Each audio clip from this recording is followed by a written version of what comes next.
கருணாநிதிங்கிற MLA மகனும் மருமகளும் ரேகாங்கிற ஒரு பட்டியலின சமுதாய சகோதரிய, ஒரு மாணவிய, ஒரு டாக்டர் கனவுல இருக்கக்கூடிய ஒரு மாணவிய சிதைச்சு சின்ன பின்னமாக்கி இவ்வளவு கேவலமா நடந்திருக்கு. அந்த பிரச்சனை வெளியே தெரியக்கூடாது. இதுவரைக்கும் கைதாகல, கைது ஆக மாட்டாங்க. எம்எல்ஏ பிடிச்சு உள்ள போடுறாங்க. எம்எல்ஏங்கிற அதிகாரம் இல்லைன்னா இவ இது மருமக எப்படி செய்வாளாம்? கனிமொழி எங்க போச்சுது? அந்த தர்ம பத்தினி பெண்களுக்கு ஒரு பிரச்சனைன்னா அப்படியே குதிப்பாங்கல்ல, எங்க போனாங்க? அங்க மாதர் சங்கம்னு உண்டு, அந்த சங்கத்தில் உள்ள மூதேவிகள் எல்லாம் எங்க போச்சுது? கருணாநிதிங்கிற எம்எல்ஏ மதமாறி போன ஒரு நாதாரிங்கிறது அப்புறம் தான் நமக்கே தெரியுது. இதையே கருணாநிதினு பேர் வச்சு ஏமாத்தணும். சர்ச்சில் என்ன பேர் வச்சிருக்காங்களோ அதை கசெட்ல மாத்தி உங்க பேரையும் நீங்க வெளியே டிக்ளேர் பண்ணிட்டு போக வேண்டியதானே. அண்ணாமலை மன்னிப்பு கேட்கணும். மன்னிப்பு கேட்கலாம் என்ன பண்ணுவீங்க? நீங்க தீ குளிச்சு தற்கொலை பண்ணிடுவீங்களோ? பண்ணுங்க. இல்ல வெங்காள விரிகுடாயில விழுந்துருவீங்களோ? போய் விழுங்க. அவ்வளவுதான். அவர் தான் சொல்லிட்டாரு. அதுவே திருப்பி அண்ணாமலைட்ட பழையபடியும் இதை பத்தி கேட்கும்போது அவர் சொல்லிட்டார், தெளிவா சொல்லிட்டார். மன்னிப்பு கேட்க முடியாது, எந்த கூந்தலும் கேட்க முடியாது, போங்கன்ட்டார். மன்னிப்பும் கேட்க முடியாது, ஒரு மயிரும் கேட்க முடியாதுன்னு நம்ம இப்ப இவங்க அதை அப்படித்தான் புரிஞ்சுக்குவாங்க. பார்த்து பக்குவமா பல்லு பற்ற போகுது. இதுதான் அண்ணாமலை ஐபிஎஸ் சொன்ன ஒரு வார்த்தை. கார்த்திய செல்வன் சொல்லி ஒரு இந்த திமுகவினுடைய ஒரு ஊதுகுழலாக பத்திரிகையாளர்னு எதுக்கு சொல்லணும்? நீங்க எல்லாம் பத்திரிகையாளர்னே சொல்லக்கூடாது.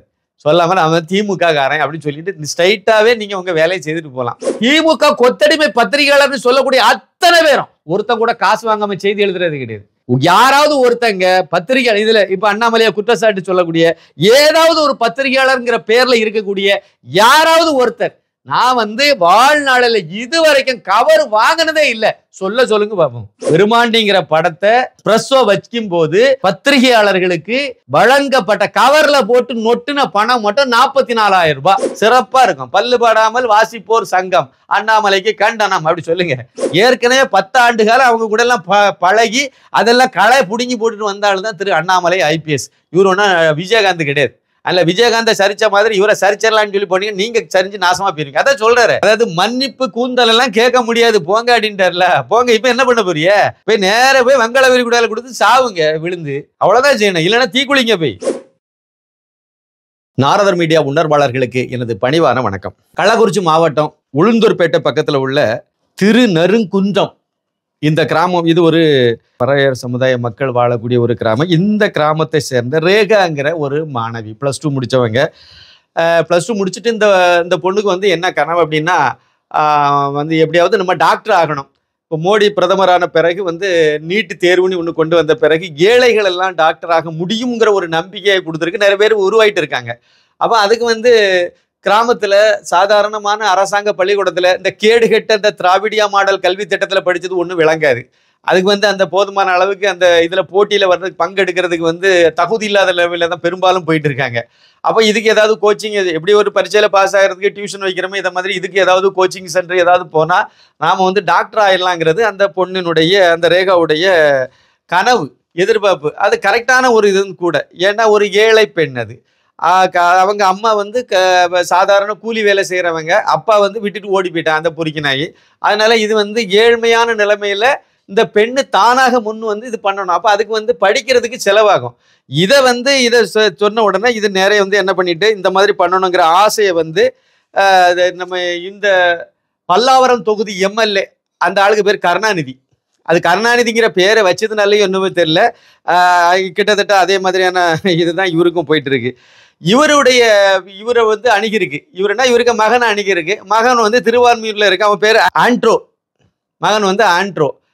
இவன் ஆண்ட்ரோங்கிற பேரு. அப்புறம் அவ கல்யாணம் பண்ணிருக்கிறது மர்லினா. இந்த மர்லினாவை கல்யாணம் பண்ணியிருக்கான். இதெல்லாம் இந்த செய்தியில வந்த பிறகுதான் கருணாநிதிங்கிறவன் மதமாறி போன கதையே நமக்கு தெரியுது. கருணாநிதிங்கிற எம்எல்ஏ மதமாறி போன ஒரு நாதாரிங்கிறதே அப்புறம் தான் நமக்கே தெரியுது. இதையே கருணாநிதினு பேர் வச்சு ஏமாத்தணும். சர்ச்சில் என்ன பேர் வச்சிருக்காங்களோ அதை கசெட்ல மாத்தி உங்க பேரையும் நீங்க வெளியே டிக்ளேர் பண்ணிட்டு போக வேண்டியதானே. மதம் மாறினே முடிவாகி போச்சுது. அது பேர் என்ன, மதம் மாறிட்டீங்க. மாறின பிறகு எதுக்கு பிறகு கருணாநிதினு வச்சுட்டு ஒரு இந்துக்காரங்கிற மாதிரி ஒரு பில்டப்பு? இதுதான் இது ஒரு முக்கியமான ஒரு கேள்விதான், என்னுடைய கேள்வி. சரி, எப்படி இந்த எம்எல்ஏக்கு மகன்கிட்ட ஆண்ட்ரோட்ட கேட்டு இந்த மாதிரி விஷயத்தெல்லாம் சொன்ன உடனே, சரி நான் உனக்கு 17,000 ரூபாய் சம்பளம் தாரேன், நீ அதை வச்சு நீ நீட்டு கோச்சிங் கிளாஸுக்கு நீ போகலாம், நீ அதை படிக்கலாம், அந்த உனக்கு தேவையான வசதியெல்லாம் நான் பண்ணி தரேன், நான் எம்எல்ஏக்கு மகன் அப்படின்னு சொன்னோன்னு, சரி எம்எல்ஏக்கு மகன் சொல்கிறேன், மகங்கிறதுனால சரி வசதியான குடும்பம், ரொம்ப பெரிய குடும்பம், அதனால நம்ம இந்த இதில் ஆனால் வீட்டு வேலை செய்யணுங்கிறது அவங்களுடைய இது. சரி வீட்டு வேலை செய்துக்கிட்டு நம்ம அங்கே நல்லா தங்குறதுக்கும் இடம் தந்து தாரோம், நீங்கள் அங்கே வந்து தங்கி இருந்துக்கலாம், எல்லா வசதியும் இருக்குது எங்கள் வீட்டில், நீ அந்த வீட்டில் வந்து இந்த சின்ன சின்ன வேலைகள் மட்டும் நீ செய்துக்கிட்டு அது உங்கள் வீட்டில் செய்கிற மாதிரி இங்கே செய்யலாம். இப்படிலாம் சொல்லும்போது ஒரு பெண்ணுக்கு, ஒரு கிராமத்தில் பிறந்த ஒரு பெண்ணு, அதுக்கு என்ன தோணும்? ஒரு பெரிய ஒரு நம்பிக்கையை தானே கொடுக்கும். இதெல்லாம் சொல்லி எடுத்து கொண்டு போய் வீட்டில் கொண்டு வச்சுட்டு போட்டு கொடுமைப்படுத்தி சித்திரவதை பண்ணி, அதுவும் இந்த மரலினான்னு இருக்காள், அதெல்லாம் ஒரு ராட்சசி, இன்னைக்கு வரைக்கும் மூஞ்சிய வெளியே காணலை. இந்த மாதிரி போட்டு அதை கொடுமைப்படுத்தி, இந்த ஸ்ட்ரைட்னர் இருக்குது பார்த்தீங்களா, இந்த முடியை நீளமாக்குறதுக்குன்னு ஒரு கருவியெல்லாம் வச்சுருக்காங்களா, சூடு பண்ணி பண்ணக்கூடியது, அதெல்லாம் எடுத்து சூடு வச்சு இந்த பொண்ணுக்கு மேலே ரேகாவுக்கு கையிலெல்லாம் சூடு வச்சு, தலையிலெல்லாம் சூடு வச்சு, அதுக்கு வந்து இந்த ஏதாவது சின்ன தப்பு பண்ணிட்டு, இல்லைன்னா சரியாக அயன் பண்ணலை, இல்லைன்னா சரியாக துவைக்கலை துணியை, ஏதோ ஒரு காரணம், ஒரு சின்ன குற்றத்தை இவங்களா கண்டுபிடிச்சிட்டாங்கன்னா கூட அதுக்கு தண்டனை வந்து கடுமையாக கொடுத்துருக்காங்க. அது அப்போ அவனும் உடந்த அந்த இவன் ஆண்ட்ரோ இருக்கான் பார்த்தீங்களா மாப்பிள்ளை, அவனும் உடந்த பொண்டாட்டி, மாப்பிள்ளையும் பொண்டாட்டி 2 சேர்த்து அதை போட்டு சித்திர தலையில பெரிய காயம், கை கால் எல்லா இடமும் காயம்தான். இந்த மாதிரி எல்லாம் பண்ணி எடுத்து அதை ரொம்ப கொடுமைப்படுத்திட்டாங்க. கொடுமைப்படுத்தி விட்டுட்டாங்க. கொடுமைப்படுத்திட்டு அப்புறம் ஃபோனெல்லாம் பேச விடாமல் அனுமதிக்காமல் விட்டு கடைசியில் எப்படியோ அதுக்கு ஒரு வாய்ப்பு கிடச்சி சம்பளமும் கொடுக்கல. 17,000 சம்பளம் பேசி 5,000 தரேன்னு சொல்லி 5,000 கொடுக்கல, ஒன்றும் கொடுக்கல. 7 மாதமாக அதுவும் கொடுக்காம அதை போட்டு நீ ஏதாவது பண்ணினா நான் எம்எல்ஏக்கே மருமகன், நான் எம்எல்ஏக்கே மகன், உன்னை உண்டு இல்லைன்னு பண்ணிடுவேன் அப்படிலாம் சொல்லி போட்டு நீ எதை வெளியெல்லாம் சொன்னீங்கன்னா இப்படி இன்னும் என்னெல்லாம் கொடுமை பண்ணாங்களே எனக்கு தெரியல. ஏன்னா இது வந்து 17 வயசு பொண்ணு, அது 18 வயசு நிரம்ப, அது மைனர். அது இப்போ அந்த பொண்ணை அங்கே வச்சு என்னெல்லாம் பாலியல் சீண்டல்கள் எதாவது பண்ணாங்களா இல்லையான்னு தெரியல. எனக்கு இயல்பான ஒரு சந்தேகம். இதில் என்னென்னலாம் கொடுமை பண்ணானுவோ, என்னென்னலாம் நடந்துச்சுன்னு தெரியல. அது வெளியே சொன்னதை வச்சு தான் இப்போ இந்த செய்தியை வெளியே வந்திருக்கு. இதில் அது சொன்னதை வச்சு அதுக்கு பிறகு இவங்க எல்லாம் இழுத்து தான் மூடினாங்க. அந்த செய்தி வெளியே தெரிஞ்ச பிறகு நம்ம தமிழ்நாட்டில் கிடைச்ச நமக்கு கிடைச்ச ஒரே நம்பிக்கை நட்சத்திரம், ஒரே ஒரு வரப்பிரசாதம் நமக்கு யாருன்னா ஒரு திரு அண்ணாமலை ஐபிஎஸ் தானே. அவர் இந்த பிரச்சனையை எடுத்து 18ஆம் தேதி ட்வீட் பண்ணி இதுக்கு வந்து இதை கடுமையாக கண்டித்து இதை கடுமையான நடவடிக்கை எடுக்கணும், இது வரைக்கும் வழக்கு பதிவெல்லாம் பண்ணலைங்கிறதெல்லாம் சுட்டி காட்டி இதை பெருசாக சொன்ன பிறகுதான் வெளி உலகத்துக்கு இந்த பிரச்சனை ஒன்று இருக்குங்கிறதே வெளியே தெரிய ஆரம்பிச்சுது. அதுக்கு முன்னாடி இது வந்து வெளியே தெரியல. அதுக்கு பிறகு தான் வந்து சில சோசியல் மீடியாவில் உள்ளவங்க தான் போனாங்க, போய் அந்த பொண்ணை பார்த்து இன்டர்வியூ எடுத்து அதெல்லாம் வெளியே போட்டு அதுக்கு பிறகு வெளியே தெரிஞ்சு. இதுக்கு பிறகும் கூட நம்ம திருமாவளவன், அதாவது இந்த பட்டியலின சமுதாயம், குறிப்பாக பறையர் சமுதாயத்தினுடைய ஒட்டுமொத்த குத்தரகத்தாரர் நான் தான், கான்ட்ராக்ட் ஹோல்டர் நான் தான் சொல்லிட்டு அலையக்கூடிய இந்த திருமாவளவன் எங்கே போய் ஒளிஞ்சாருன்னு தெரியல. வேற வழி இல்லாமல் அண்ணாமலையினால இது பெரிய பிரச்சனைலாம் ஆன பிறகு உப்புச்சப்பு இல்லாமல் ஒரு சின்ன அறிக்கையை மட்டும் வெளியிட்டார். ரொம்ப பக்குவமாக வெளியிட்டார். அதில் ஒரு பாயிண்டை நான் வந்து உங்களுக்கு வாசிக்கிறேன். ரேகா நீட் எழுதி மருத்துவராகும் கனவில் இருந்துள்ளார். அதனால வீட்டு வேலை செய்து முடிவெடுத்தார. வருமானத்துக்கு வழி இல்லை, அதனால வீட்டு வேலை செய்ய முடிவெடுத்து திருவான்மியூர் பகுதியில் உள்ள அடுக்குமாடி குடியிருப்பில் உள்ள ஒரு வீட்டில் முகவர் ஒருவர் மூலமாக வீட்டு பணியாளராக வேலைக்கு சேர்ந்துள்ளார். வீட்டு உரிமையாளர் ஆண்டோ மதிவாணன். ஏன்னா ஆண்டோங்கிறது கிறிஸ்தவ பேரா இருக்கு.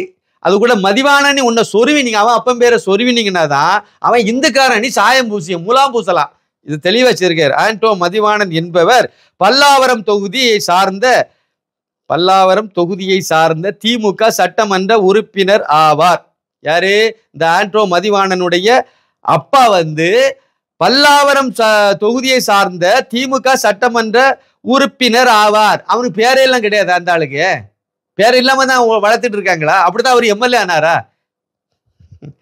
இந்த மாதிரி உருட்டி இல்ல. முக்கியமா இன்னொரு பேர் என்னன்னா, அவரது மனைவி ஆண்ட்ரோவுடைய மனைவி மெர்லின், அவர் தான் வந்து அந்த அம்மா தான் இந்த பெண்ணை வந்து அதாவது ரேகாவை வந்து குரூரமாக கொடுமைப்படுத்தி உள்ளார்.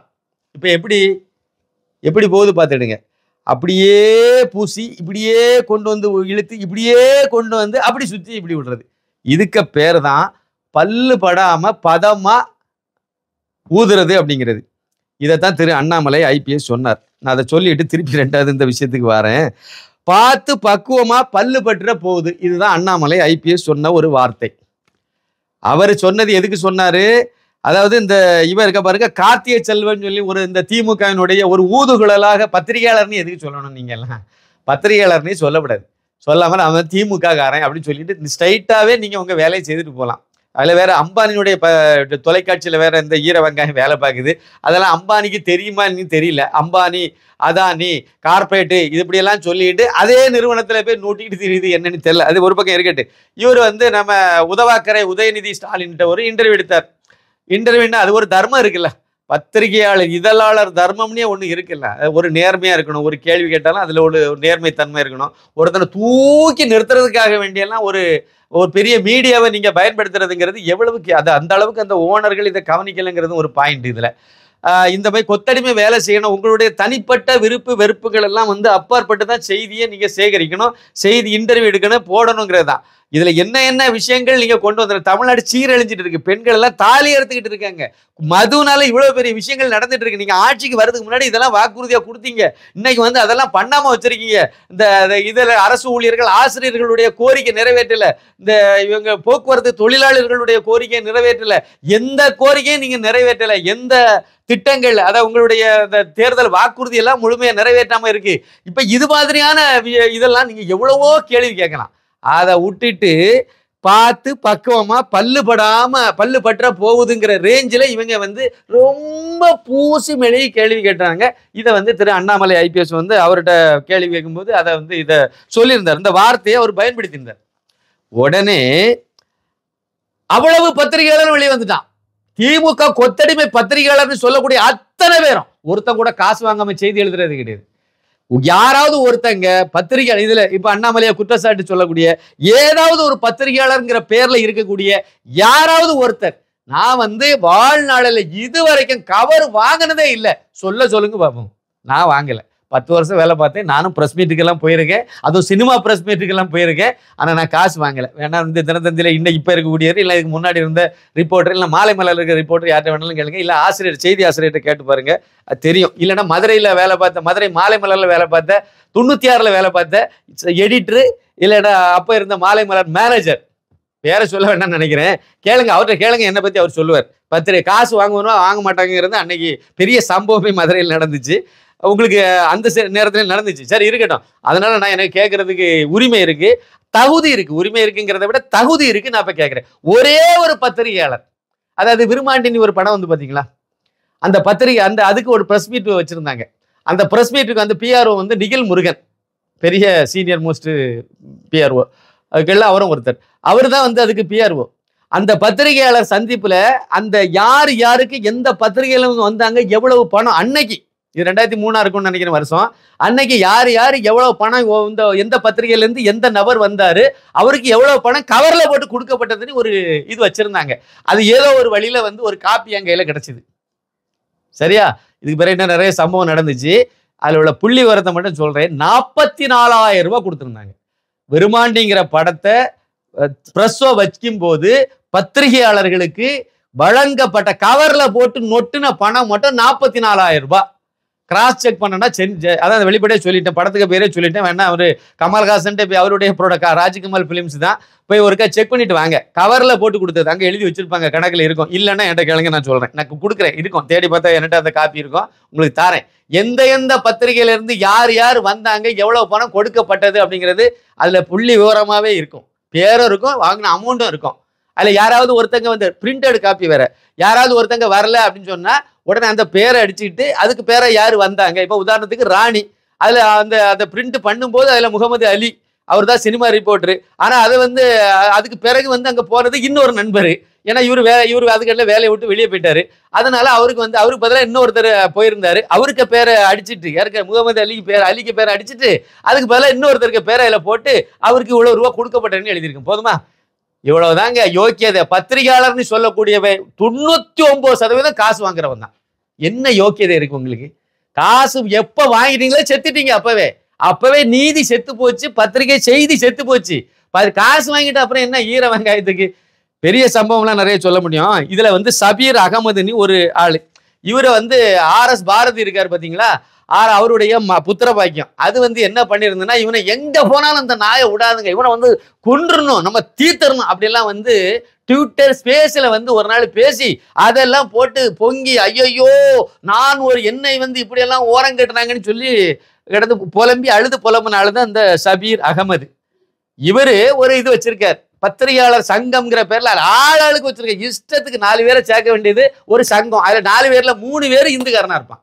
இவனுக்கு சோறு, இவனுக்கு வந்து உப்பு போட்டே சோறத்துக்க மாட்டான். அவன் எவன் வச்சிருக்கான், அவன் என்ன நோக்கத்துல போறான், எந்த புண்ணாகம் தெரியாது. அவன் பத்திரிகையாளர் சங்கம்னு வச்சுட்டானா உடனே பேர் அங்க போய் ஒரு மெம்பரா உறுப்பினரா சேர்ந்துருவாங்க. அவன் இஷ்டத்துக்கு எதையாவது ஒன்று பண்றதை பாருங்க, அஜெண்டா அவ்வளவு. அதாவது ஒரு பத்திரிகையாளர் சங்கம், அதுல என்ன எழுதி வச்சிருக்காங்க, அதுல ஒரு கண்டன அறிவிக்க அண்ணாமலை அவர்களை கண்டிச்சு ஒரு அறிக்கை வெளியிடுறாங்க. மாற்றத்திற்கான ஊடகவியலாளர்கள் சங்கம்னு அதுக்கு பேரு. அதை வச்சிருக்கிறது யாரு, சபீர் அகமது, இன்னும் 2-3 தெருப்பூர்க்கியான பத்திரிகையாளர்கள். இவங்க வச்சுட்டு அதுல என்ன சொல்றாங்க அப்படின்னா, ஒன்றிய அரசுங்கிற வார்த்தையை பயன்படுத்திடுவோம். அதுல இருக்கக்கூடிய அறிக்கைகள் எல்லாம் பாருங்க போய், ஒன்றிய அரசுங்கிறதுக்கும் இவனுக்கு என்ன தகுதி இருக்கு? தேச துரோக கும்பல்ங்கிறதுக்கு இதை விட வேற என்ன வேணும்? திமுக காரன் தேச துரோகி, அதனால அவன் ஒன்றிய அரசுன்னு சொல்லிட்டு தெரியுமா? உங்களுக்கு என்ன வந்து போச்சு? நீங்க பத்திரிகையாளர் தானே, உங்களுக்கு தெரியாது இது எல்லாம்? பிரிவினையை தூண்டுறதுக்காக வேண்டி உள்ள ஒரு வாசகம்னு உங்களுக்கு தெரியுமா தெரியாதா? தெரியும். இப்படி இவ்வளவுதாங்க லட்சணம், இவ்வளவுதான். இவங்க வந்து என்ன சொல்லிருக்காங்கன்னா, அண்ணாமலை மன்னிப்பு கேட்கணும். அண்ணாமலை மன்னிப்பு கேட்கணும். மன்னிப்பு கேட்கலாம் என்ன பண்ணுவாரு, என்ன பண்ணுவீங்க நீங்க? தீ குளிச்சு தற்கொலை பண்ணிடுவீங்களோ? பண்ணுங்க. இல்ல வெங்காயம் விரிக்கூடாதுல விழுந்துருவீங்களோ? போய் விழுங்க. அவ்வளவுதான். அவர் தான் சொல்லிட்டாரு. அதுவே திருப்பி அண்ணாமலைட்ட பழையபடியும் இதை பத்தி கேட்கும்போது அவர் சொல்லிட்டார், தெளிவா சொல்லிட்டார். மன்னிப்பு கேட்க முடியாது, எந்த கூந்தலும் கேட்க முடியாது, போங்கன்ட்டார். மன்னிப்பும் கேட்க முடியாது, ஒரு மயிரும் கேட்க முடியாதுன்னு நம்ம இப்ப இவங்க அதை அப்படித்தான் புரிஞ்சுக்குவாங்க. புரிஞ்சுக்குவோம், அதை கரெக்டா அவர் சொல்லிட்டார். ஆனா அவருக்கு ஸ்டைல்ல அவர் கொஞ்சம் நாகரிகமா மன்னிப்பு கேட்க முடியாது, ஒரு கூந்தலும் கேட்க முடியாதுன்னு சொல்லிட்டு அவர் பாட்டு போயிட்டார். என்ன விஷயம் தெரியுமா? இந்த அண்ணாமலை அவர்கள் அந்த இளவரசர், அதாவது உதவாக்கரை இளவரசர், ஓங்கோல் இளவரசர் இருக்கார்ல, உதயநிதி ஸ்டாலின், அவருடைய பேட்டி சம்பந்தமாக அந்த பிரச்சனையை மக்கள்கிட்ட கொண்டு காணிச்ச உடனே, அந்த முகத்திரையா கிழிச்சு விட்ட உடனே, இந்த நேரத்துல முக்கியமா இன்னொரு விஷயம் நடக்குது. இதை கிழிச்சு விட்டாரு ஒரு பக்கம், பங்கம் பண்ணிட்டாருன்னு சொல்லலாம். இன்னொரு பக்கம் கருணாநிதிங்கிற எம்எல்ஏ உடைய மகனும் மருமகளும் ரேகாங்கிற ஒரு பட்டியலின சமுதாய சகோதரிய, ஒரு மாணவிய, ஒரு டாக்டர் கனவுல இருக்கக்கூடிய ஒரு மாணவிய சிதைச்சு சின்ன பின்னமாக்கி இவ்வளவு கேவலமா நடந்திருக்கு. அந்த பிரச்சனை வெளியே தெரியக்கூடாது. இதுவரைக்கும் ஒருத்தரும் கைதாகல, கைது ஆக மாட்டாங்க. எம்எல்ஏ பிடிச்சு உள்ள போடுறாங்க. எம்எல்ஏங்கிற அதிகாரம் இல்லைன்னா இவ இது மருமக எப்படி செய்வாளாம்? மெர்லினா அப்படி பண்ணிருப்பாளா? பண்ணிருக்க மாட்டாள்ல. ஆண்ட்ரோ அப்படி பண்ணிருப்பானா? பண்ணிருக்க மாட்டான்ல. இந்த கும்பல் எல்லாம் வந்து எம்எல்ஏங்கிற அதிகாரத்தை வச்சு அந்த இதை வச்சுதானே செய்தாங்க. அப்ப எம்எல்ஏ தானே குற்றவாளி, பொறுப்பாளர் அந்த ஆளு தானே. அந்த ஆளை கைது பண்ணிருக்கணும்ல. இந்நேரம் திருமாவளவன்ல இருந்து இந்த யாரெல்லாம் வந்து நான் வந்து பட்டியலின பறையர் சமுதாயத்துக்காக போராடுற இந்த தீகாவினுடைய தலைவர் இருக்காரு, சைக்கிள் திருடன் வீரமணி, போயிருக்க வேண்டாம். இந்நேராங்க கம்யூனிஸ்டுக்கு 2 கம்யூனிஸ்ட்ல எத்தனை பேர் கொதிச்சுட்டு கிடக்குறாங்க. போயிருக்க வேண்டாம், அந்த பொண்ணுடைய வீட்டுக்கு நீதி கேட்டு போயிருக்க வேண்டாம். இந்நேரம் போயிருக்கணும்ல, ஏன் போகல? அதே மாதிரி இந்த ரஞ்சித் எங்க போய் ஒளிஞ்சீங்க? போக வேண்டியதானே நீங்க எல்லாம். நீங்க தானே நாங்க வந்து பறையர் சமுதாயத்துக்கு பிரதிநிதிகள்னு சொல்லி வெளியே காட்டிட்டு திருமாவளவன் டெல்லியில போய் உட்கார்ந்துருக்கார். அந்த யோக்கியதையில் டெல்லியில் இருக்க நான் சொன்ன பாத்தீங்களா? இந்த அறிக்கையை வெளியிட்டு சைலண்டா முடிஞ்சு போச்சு கதை. ஒருத்தன் கூட திருமாவளவன் கட்சியை அந்த ஒருத்தர் கூட அந்த பெண்ணினுடைய வீட்டுக்கு போய் இந்த சம்பவத்துக்கு நீதி கிடைக்க நாங்க போராடுவோம்னு சொன்னதே இல்லை, போனதே இல்லை. அப்புறம் என்ன சொல்றது? கனிமொழி எங்க போச்சுது? அந்த தர்மபத்தினி பெண்களுக்கு ஒரு பிரச்சனைன்னா அப்படியே வந்து குதிப்பாங்கல்ல, எங்க போனாங்க? அங்க சேலத்துல போய் கொடியேத்திட்டு இருக்காங்க. தர்மபத்தினி அங்க போயிட்டு சரி, அந்த மாதர் சங்கம்னு உண்டுல, அந்த சங்கத்துல உள்ள மூதேவிகள் எல்லாம் எங்க போச்சுது? ஒருத்தங்க கூட வாயை திறக்கலைங்க. தோரத்தையும் மூடி வச்சுட்டு இருக்காங்க. இதுதான் நடைமுறையில இருக்கு. இந்த நேரத்துல தான் இப்ப ஏன்னா அந்த பொண்ணுடைய பிரச்சனை வெளியே வந்துடக்கூடாது. அப்ப வராம இருக்குன்னா என்ன செய்யணும்? மடை மாத்தணும், திசை திருப்பணும். இன்னொரு பக்கம் உங்க இளவரசருக்குடைய இதை அசிங்கப்பட்டு போச்சு, அவருடைய இன்டர்வியூ வந்து அசிங்கப்பட்டு போச்சு. இப்ப அதை வந்து திசை திருப்பி விடணும். என்ன பண்ணணும்? அதெல்லாம் ஓரங்கட்டி விட்டுட்டு டிபேட் ஆன் அண்ணாமலை. எங்க அண்ணாமலைட்ட என்ன சொல்லணும்? அவர் ஆபாசமா பேசிவிட்டாரு. என்ன சொல்லிவிட்டாரு? ஆபாசமா பேசிட்டாரு. கனிமொழி, இதுல வந்து கனிமொழி ஒரு ஆளு ஆபாசமா பேசினதாக அண்ணாமலையை பத்தி ட்வீட் பண்ணிருக்காரு. அந்த ரேகா பொண்ணுடைய இந்த வலியும் வேதனையும் ஒரு பெண்ணா இருந்தா தானே வரும். என்ன பெண் இல்லல்ல, அது வேற கேட்டகரி போயிட்டு. அதனால அந்த கனிமொழி அந்த தரவை பத்தி நீங்கெல்லாம் இது புரியாது. அவங்க வந்து அதாவது அண்மையில் பாஜக தலைவர் அண்ணாமலை ஒரு மாநிலத்தின் அமைச்சர் என்ன மாநில அமைச்சர் சொல்ல வேண்டியதானே? ஓங்கோல் வம்சாவளியில் வந்த இளவரசர் உதயநிதி ஸ்டாலின் பேரை போடுறதுக்கு உங்களுக்கு என்ன தயக்கம்? போட வேண்டியதானே? ஒரு மாநிலத்தின் அமைச்சர் குறித்து மூத்த பத்திரிகையாளர் ஒருவர் குறித்து அந்த கார்த்திகை செல்வன் போட வேண்டியதானே? என்ன பிரச்சனை உங்களுக்கு? குறித்தும் தரம் தாழ்ந்த வகையில் பேசியிருப்பது கடும் கண்டனத்துக்குரியது. கனிமொழி அதுல முக்கியமா பார்த்துருங்க, கனிமொழி தான் இதை சொல்லியிருக்காங்க. தரம் தாழ்ந்து தொடர்ந்து இவ்வாறு பேசி வருவது அரசியலின் தரத்தையே தாழ்த்துகிறது. இதை வன்மையாக கண்டிக்கிறேன். யாருக்க மகா இவங்க? யாருக்க மகான்னு சொல்லிட்டு இருக்காங்க? கருணாநிதி அவர்களுடைய மகான்னு சொல்லிட்டு இருக்காங்க.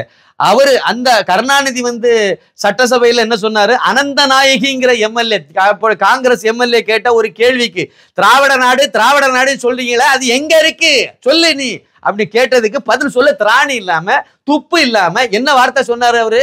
நாடாவை அவிழ்த்து பாவாடையை விலக்கி அங்கே பார் திராவிட நாடு தெரியும் அப்படின்னாரு. இதுக்கு என்ன அர்த்தம்? இது பேரு ரொம்ப நாகரிகமான பேச்சா இது?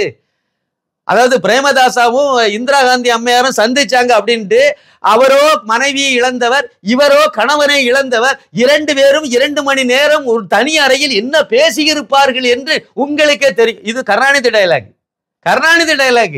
மதுரைக்கு வந்த இந்திரா காந்தி பிரதமர், அன்றைய பிரதமர் இந்திரா காந்திக்கு மேல கல்ல தூக்கி எறிஞ்சு மண்டையில ரத்தம் வர வச்சுட்டு, அது என்ன ரத்தம் வந்திருக்கேன்னு கேட்டா பெண்களுக்கு மாதவிடாய் கீழே வரும், இது அவங்களுக்கு தலையில வந்திருக்குன்னு சொன்ன ஆளு இதை விட கீழ்த்தரமா எவன் பேசுவான் சொல்லுங்க?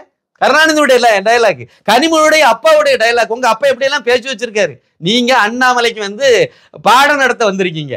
ஒரு வார்த்தை அந்த பெண்ணு ரேகாங்கிற பெண் இந்த மாதிரி பாதிக்கப்பட்டிருக்க, நம்ம ஒரு அரசியல்ல தானே இருக்கோம், அதை பத்தி ஒரு வார்த்தை கண்டனம் சொல்லுவோமே, அதுக்கு ஒரு ஆறுதல் சொல்லுவோம், அந்த பெண்ணுக்கு வீட்டுல போய் அதுக்கு ஏதாவது உதவி பண்ணுவோமே, கேட்க துப்பு இருந்துச்சா? மக்கள் பார்த்துட்டு இருக்காங்க. ஆனா இவங்க அண்ணாமலை தரம் தாழ்ந்து பேசிட்டாருன்னு சொல்ல வராங்க. இப்ப நான் இன்னொரு முக்கியமான சம்பவத்தை நான் உங்களுக்கு சொல்லணும். கருணாநிதியை பத்தி இன்னும் நிறைய சொல்லலாங்க. கருணாநிதி பத்தி சொல்லலாம். ராசா இவருடைய இந்த கனிமொழியுடைய இதயத்துல வாழ்ந்து இருக்கக்கூடிய ராசா என்னெல்லாம் பேசிட்டு இருந்தாரு. பெண்கள் எல்லாம் பரத்தன்னு சொன்னது திருமாவளவன். அன்னைக்கு இந்த அம்மா எங்க போச்சுது? ஆண்கள் எல்லாமே பிறப்பாலே பஞ்சமன்னா பரதி விபச்சாரி மகன் சொன்னாலும் ராசா எங்க போனீங்க நீங்க? இதெல்லாம் தரந்தாழ்ந்த பேச்சு கிடையாதா? அம்மா ஜெயலலிதான்னு சொல்றீங்க, அப்பா மோடின்னு சொல்றீங்க. அவங்க 2 பேத்துக்கு என்ன உறவுன்னு கேட்டாலும் தயாநிதி மாறன் முன்னாள் மத்திய அமைச்சர், இப்ப ஒரு எம்பியா இருக்கக்கூடிய ஆளு, ஒரு பொறுப்பேற்றது கிணத்தரமா சொன்ன அன்னைக்கு எங்க போனீங்க நீங்க? இந்த மாதிரி இன்னும் நிறைய இதை சொல்லலாம். சரி, அதுக்கு நான் நேரத்தை வேஸ்ட் பண்ண விரும்பல. அதனால வேற ஒரு விஷயத்த நான் ஒண்ணு சொல்றேன். பார்த்து பக்குவமா பல்லு பற்ற போகுது. இதுதான் திரு அண்ணாமலை ஐபிஎஸ் சொன்ன வாசகம். இது கிராமத்துல அதுவும் கொங்கு மண்டலத்துல விவசாய சம்பந்தப்பட்டவங்க சாதாரண இதை அவரே சொல்லிட்டார். இதனுடைய விளக்கத்தை அவரு நல்லா இதெல்லாம் சொல்லியிருந்தார். இந்த மாதிரி பால் மாடு முக்கியமா, அது நம்மளும் பாலெல்லாம் மாடெல்லாம் வளர்த்து பாலெல்லாம் கறந்தாள். எனக்கு நல்லா தெரியும், சின்ன வயசுல இருந்தே பல தடவை சொல்லியிருப்பேன். வாத்துக்கோழி மேய்ச்சிட்டு தெரிஞ்ச ஆளுன்னு சொல்லியிருப்பேன். 5 வருஷம் அதனால மாடு வெல்லாம் எல்லாமே சேர்த்தா மேய்ச்சிட்டு இருந்தேன். அதுல மாட்டுக்கு பால் கறக்கக்கூடிய கிராமத்துல உள்ளவங்களுக்கு எல்லாத்துக்கும் இன்று வரைக்கும் நடைமுறையில இருக்கும். மாட்டு பால் கறக்கிறவங்க காலையில கண்ணுக்குட்டியா அவுத்து விடுவாங்க. சரிதானே? கண்ணுக்குட்டியா அவுத்து விடுவாங்க. அவுத்து விட்ட உடனே அதுக்கு பிறகு அது மடி சுரக்க ஆரம்பிக்கும். கண்ணுக்குட்டியினுடைய வாய் அந்த மாட்டினுடைய மடியில காம்புல பட்ட பிறகுதான் பால் சுரக்க ஆரம்பிக்கும். அது வரைக்கும் அது சுரக்காது. அந்த நேரம் அதெல்லாம் சரிதான். ஆனா அது பால் அதனுடைய வாய் படணும், அது பால் குடிக்கணும். அது பால் குடிக்கும் போதுதான் அந்த பால் சுரக்க ஆரம்பிக்கும். அது சுரக்க ஆரம்பிச்ச உடனே தான் நீங்க பால் கறக்க ஆரம்பிப்பீங்க. கண்ணுக்குட்டி குடிக்க வேண்டிய பாலை கண்ணுக்குட்டியை பிடிச்சி இழுத்துட்டு அந்த இதுல போய் நம்ம போய் பாலை கறந்துருவோம், திருடிடுவோம். அதான் கரெக்ட். சரியா சொன்னா அதுக்கு உள்ள உணவை நாம திருடி இருக்கோம்னு சொல்லலாம் பாலை. சரி, ஏதோ ஒரு வகையில அதுக்கும் கொஞ்சம் கொடுப்பாங்க. அப்போ அந்த இதுல அதை குடிக்க வச்சுட்டு அதை முதலாவது குடிக்க விட மாட்டாங்க. இவங்க கறந்துட்டு கறக்கும் போது அதுல இருக்கக்கூடிய மிச்ச பாலை தான் அதுக்கு பழையபடி அந்த கன்றுக்குட்டிக்கு குடிக்க கொடுப்போம். இதுதான் எல்லா வீட்லயும் நடக்கக்கூடியது. இதே மாதிரி அந்த பாலை குடிக்க கன்றுக்குட்டி அதனுடைய மடியில வாயை வச்சு காம்புல வாயை வச்சு பசுனுடைய மடியில இருந்து பாலை குடிக்க ஆரம்பிக்கும் போது பால் சுரக்கும். அப்படி சுரக்கும் போது அது தயாராயிட்டுங்கிறதுனால உடனே இந்த கண்ணுக்குட்டியை இழுப்பாங்க. இழுக்கும் போது கன்றுக்குட்டியினுடைய பல் அந்த காம்புல கடிச்சிடக்கூடாது. ஏன்னா அது அங்க குடிச்சிட்டு இருக்கும். அப்ப பிடிச்சி நீங்க இழுப்பீங்க. அப்ப இழுக்கும் போது அது மாட்டினுடைய மடியினுடைய அந்த காம்பை அது டேமேஜ் பண்ணிடக்கூடாது. அதனால பார்த்து பக்குவமா பல்லு பற்ற போகுது. கன்றுக்குட்டியினுடைய பல்லு மாட்டினுடைய காம்புல அத மடியில வச்சு பால் குடிக்குதுல அந்த காம்புல பற்ற போகுது. கவனமா அதை கரெக்டா தான் அப்படி எடுப்பாங்க. எடுத்து அந்த கண்ணுக்குட்டியை பிடிச்சி தனியா கட்டிடுவாங்க. இவங்க பால் கறப்பாங்க. அதுக்கு பிறகுதான் எல்லாம் எண்ணெய் கழுவி எண்ணெய் எல்லாம் போட்டு அது பிறகு எல்லாம் பால் கறப்போம். கறந்து முடிஞ்ச பிறகு கரைசா ஒரு அளவுக்கு பால் கறந்துட்டு மிச்ச பாலை அந்த கண்ணுக்குட்டியை பழையபடி அவுத்து விடுவாங்க. அதை குடிக்கும். இதுதாங்க விஷயம்.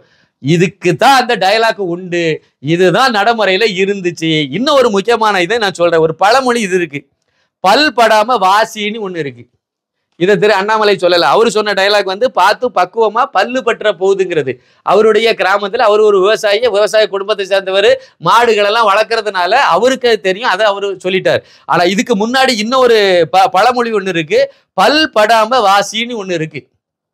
பல் படாம நாதஸ்வரம் வாசிக்கக்கூடிய சமயத்துல சீவாளின்னு ஒண்ணு இருக்கு. சீவாளின்னு என்னதுன்னா நாதஸ்வரம் பெரிய குழல். இது கருணாநிதி குடும்பத்துல கனிமொழிக்கு தெரியுமா என்ன தெரியல, அதான் குடும்பத்துல அவங்க அப்பா குடும்பத்துல முன்னோர்களுக்கு நாதஸ்வரம் வாசி பழக்கப்பட்டதுனால அவங்களுக்கு இது நல்லா தெரியும். அது கனிமொழிக்கு ஏன் தெரியாம போச்சுன்னு தெரியல.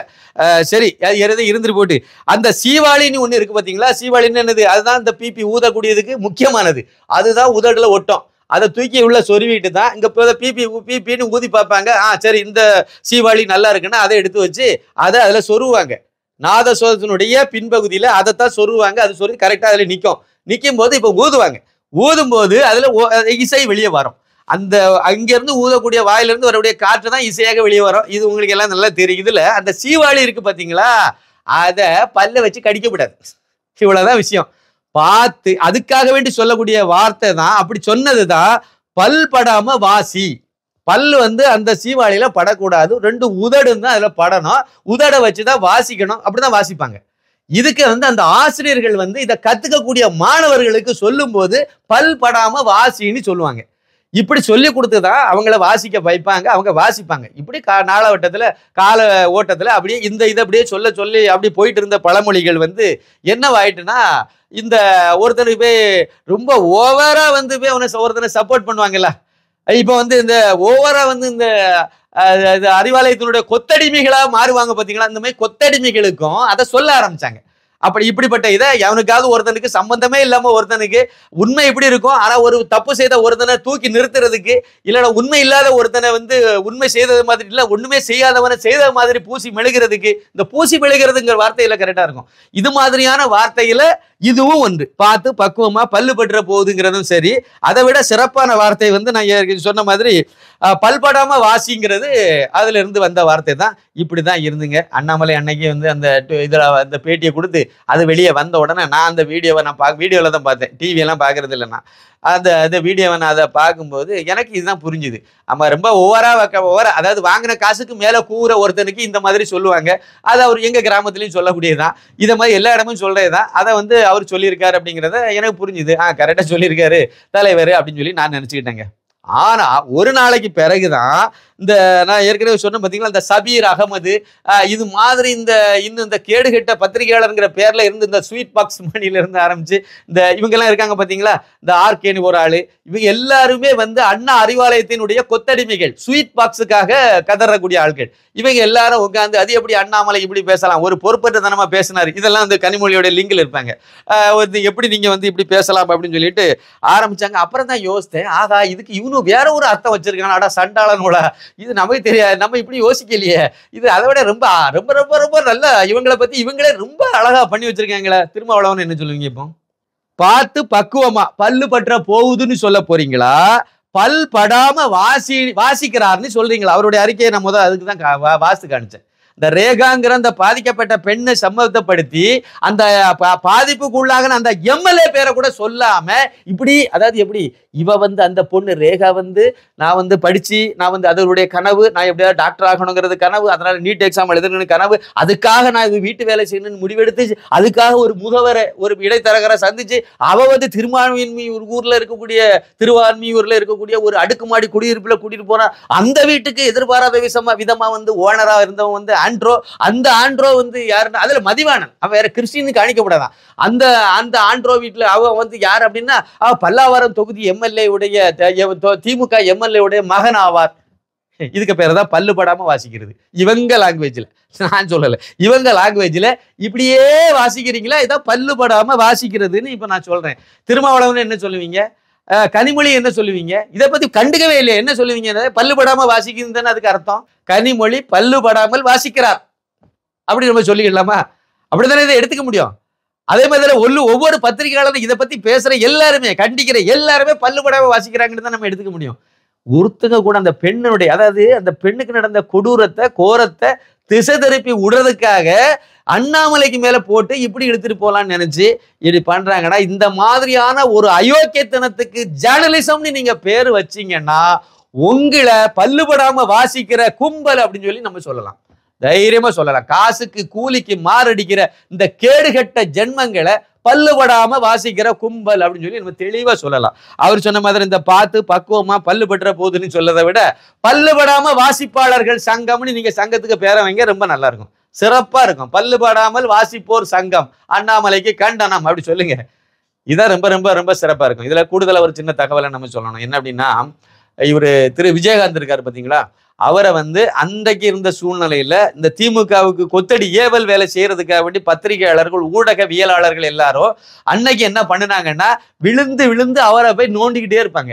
எதையாவது ஒண்ணு நோண்டுவாங்க, நோண்டி நோண்டி நோண்டி அவரை ஏதாவது கோவப்பட வச்சு ஏதாவது ஒண்ணு பண்ணி கடைசியில் அவரை அவருடைய செல்வாக்கே சரிக்கக்கூடிய அளவுக்கு, அவருடைய எதிர்காலத்தை கெடுக்கக்கூடிய அளவுக்கு ஒரு இதை உருவாக்கி கச்சிதமா சக்சஸ் பண்ணிட்டாங்க. அதே மாதிரி திரு அண்ணாமலை ஐபிஎஸ் வராங்க. நான் எதுக்கு அவரை அவர் சொல்லும் போதெல்லாம் ஐஏஎஸ் ஐபிஎஸ் ஐபிஎஸ்ன்னு சொல்றேன் அப்படின்னா, அவர் ஒரு ஐபிஎஸ் மூளை அப்படிங்கிறது உங்களுக்கு தெரியணும். அதுக்கு தான் நான் அதை தொடர்ந்து அதை எல்லா இடமும் இன்னொன்று அது படிச்சிருக்காரு. சாதாரணமான ஒருத்தர் எல்லாரும் படிக்க முடியாதுல்ல. திருமாவளவன் அழகா சொல்லிட்டு இருந்தார், அது என்ன ஐபிஎஸ் ஐபிஎஸ் ஒரு 6 மாசம் படிச்சா இருந்தல, போய் படிங்க. 6 மாசம் இல்லை, 6 வருஷமே நீங்க எடுத்து படிக்கலாம், படிச்சு கிழிச்சு தொங்க விடுக்கலாம். போய் அவ்வளோ ஈஸியெல்லாம் ஐபிஎஸ் ஆக முடியாதுன்னு எல்லாத்தையும் தெரியும், படித்தவங்க எல்லாத்தையும் தெரியும். இந்த தற்கூரிகளுக்கு வேணா தெரியாம இருக்கும். இந்த மாதிரி அதுல இருந்து வந்தவர், இதெல்லாம் அனுபவப்பட்டவர். ஒரு ரவுடி கும்பல் என்ன பண்ணோம், ஒரு கடத்தல் கும்பல் என்ன பண்ணோம், ஒரு அரசியல்வாதி என்ன பண்ணுவான், ஒரு மோசடி கும்பல் என்ன பண்ணோம், ஒரு பித்தலாட்ட கும்பல் என்ன பண்ணோம், இது அத்தனையும் ஏற்கனவே 10 ஆண்டு காலம் அவங்க கூட எல்லாம் பழகி அதெல்லாம் களை புடுங்கி போட்டுட்டு வந்தாலும் தான் திரு அண்ணாமலை ஐபிஎஸ். இவர் ஒன்றும் விஜயகாந்த் கிடையாது. அதில் விஜயகாந்தை சரிச்ச மாதிரி இவரை சரிச்சிடலான்னு சொல்லி போனீங்க, நீங்க சரிஞ்சு நாசமா போயிருங்க. அதான் சொல்றாரு, அதாவது மன்னிப்பு கூந்தல் எல்லாம் கேட்க முடியாது போங்க அப்படின்ட்டார்ல. போங்க, இப்ப என்ன பண்ண போறிய, போய் நேர போய் வெங்கல விரிகுடால கொடுத்து சாவுங்க விழுந்து, அவ்வளவுதான் செய்யணும். இல்லைன்னா தீக்குளிங்க, போய் நான் தீக்குளிச்சு போராட்டம் நடத்த போறேன்னு சொல்லிட்டு சொல்லுது என்ன, போய் தீக்குளிச்சு சாவுங்க. யாவன் வேண்டான்னு கேட்டேன். நீங்களாம் இருக்கிறத விட செத்து தொழிலுது நல்லது. நேர்மையா நடக்கணும் சார். பத்திரிகையாளர் அப்படின்னா, இதழாளர் அப்படின்னு வரும்போதே படிக்கும்போது என்ன, நான் டிப்ளமோ ஜேர்னலிசம் படிச்சாங்க. படிக்கும்போது அதில் என்ன வந்துச்சு அப்படின்னா, பேனாமுனை வாழ்முனையை விட கூர்மையானது. ஒரு வாழ்முனை எவ்வளவு கூர்மையா இருக்கும், அதை விட பேனாமுனை கூர்மையானது. உண்மையிலேயே அது அந்த ஆயுதம் அப்படிதான். இதழாளர் கையில இருக்கக்கூடிய ஆயுதம், ஒரு ரிப்போர்ட்டர் கையில இருக்கக்கூடிய பேனாவுக்கு அந்த அளவுக்கு மரியாதை இருக்குங்கிறது தான் உண்மை. அப்ப நீ அந்த மாதிரி இடத்துல இருந்துகிட்டு நீ அறிவாலயத்துக்கு கொத்தடிமை வேலை பாக்குறீன்னா, நீ எதுக்கு அந்த பதவி அதை வேலையாச்சு அதை ரிசைன் பண்ணிட்டு திமுக வேலை சேர்ந்து ஒன்றிய செயலாளரை வேலை பாரு. இல்லைன்னா அங்கே வேற ஏதாவது கொத்தடிமை வேலை தருவாங்க, செய். அதுதானே நல்லதா இருக்கும். நீங்க எல்லாம் ஏன் இதழாளர்கள்னு சொல்லி ஒரிஜினலா இருக்கக்கூடிய, நேர்மையா இருக்கக்கூடிய, உண்மையிலேயே இதழாளனா இருக்கக்கூடியவனை ஏன் அசிங்கப்படுத்துறீங்க? அதனுடைய வெளிப்பாடு தான் இந்த வார்த்தைகள். இந்த நேரத்தில் நான் மற்றொரு தகவலையும் உங்களுக்கு சொல்லணும். இந்த நார்தன் மீடியாவினுடைய வளர்ச்சியில உங்களுடைய பங்களிப்பு அவசியம் இருக்கணும்னு நான் நினைக்கிறேன். நிச்சயமா விஜய் சின்னசாமி அவர்களுக்கு உங்களால் இயன்ற உதவிகளை நீங்க செய்யணும். அதுக்கு அவருடைய ஜிபே நம்பர் அதை டிஸ்கிரிப்ஷன்லையும் கொடுக்குறோம், இதுலையும் கொடுக்குறோம். அவசியம் நீங்க உங்களால் இயன்ற நிதி உதவியை நீங்க பண்ணுங்க. அவருடைய சேவையை இன்னும் கொஞ்சம் விரிவாக்கணும். தேச பக்தர்களுக்காக, தேசியத்துக்காக அவர் செய்யக்கூடிய சேவையை இன்னும் கொஞ்சம் விரிவாக்கணும்னு நினைக்கிறாரு, முயற்சியில இருக்காரு. அவருக்கு உங்களால் ஆன உதவிகளை, சிறு உதவியோ பெரிய உதவியோ என்ன உதவியோ ஏதாவது ஒரு வகையில நீங்க உதவணும்னு கேட்டுக்கிறேன். நன்றி, வணக்கம்.